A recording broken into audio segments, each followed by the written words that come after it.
Expectation versus reality ওয়ার্ডটা খুব শোনা শোনা লাগলো না? মাঝে মধ্যেই হয়তো সোশ্যাল মিডিয়া স্ক্রল করতে করতে এই ওয়ার্ডটা ভেসে আসে চোখের সামনে। খুব সহজ তো দুটো ওয়ার্ড, চোখ খুলে যেটা দেখছি সেটা রিয়ালিটি, আর চোখ বন্ধ করে যেটা আশা করছি সেটা এক্সপেকটেশন। এটা নিয়ে তো হাল্লা করার কি আছে? আছে, অনেক কিছু আছে। একবার ভেবে দেখুন তো, চোখ বন্ধ করেই ভাবুন, আপনার কল্পনার দুনিয়ায় আপনার জগৎটা কত সুন্দর, যেখানে আপনার চারপাশে শুধু আপনার পছন্দের মানুষই ঘুরছে, আর তারা কথাও সেটাই বলছে যেটা আপনি চাইছেন। হয়তো চোখ বুজে দেখছেন আপনার এক্স আবার আপনার কাছে ফিরে এসেছে, পা ধরে ক্ষমা চাইছে, বলছে একবার ক্ষমা করে দে, আর এমন করব না। আপনি প্রতিজ্ঞা নিয়েছেন তার সাথে কথা বলবেন না, কিন্তু সে নাছোড়বান্দা, আপনাকে কথা বলাবেই।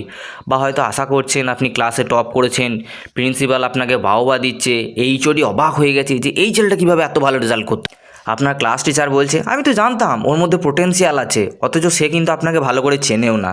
কিংবা হয়তো ভাবছেন যে আপনি একটা ক্রিকেট টুর্নামেন্ট খেলতে গিয়ে অসাধারণ পারফরমেন্স করেছেন, প্রতি ম্যাচে ব্যাটে বলে কন্ট্রিবিউট করছেন, আপনি হয়তো বারবার ম্যান অফ দ্য ম্যাচ হচ্ছেন, শেষে ম্যান অফ দ্য টুর্নামেন্টও আপনি হলেন। কি চোখ বন্ধ করি মুচকি হাসি ফুটে গেল না মুখে?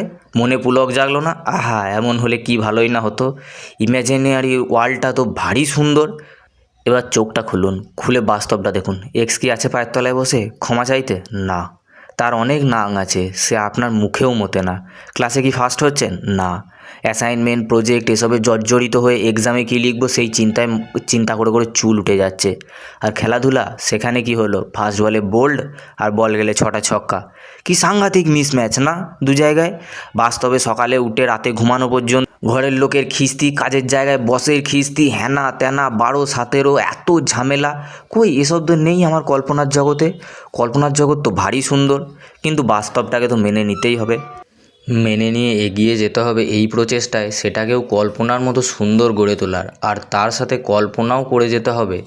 তবেই না মনটা খুশি থাকবে, আর মন খুশি থাকলে তবেই না বাস্তবে কাজে মন দিয়ে নিজের বাস্তব জীবনটাকে কল্পনার মতো সুন্দর করে গড়ে তুলতে পারবো।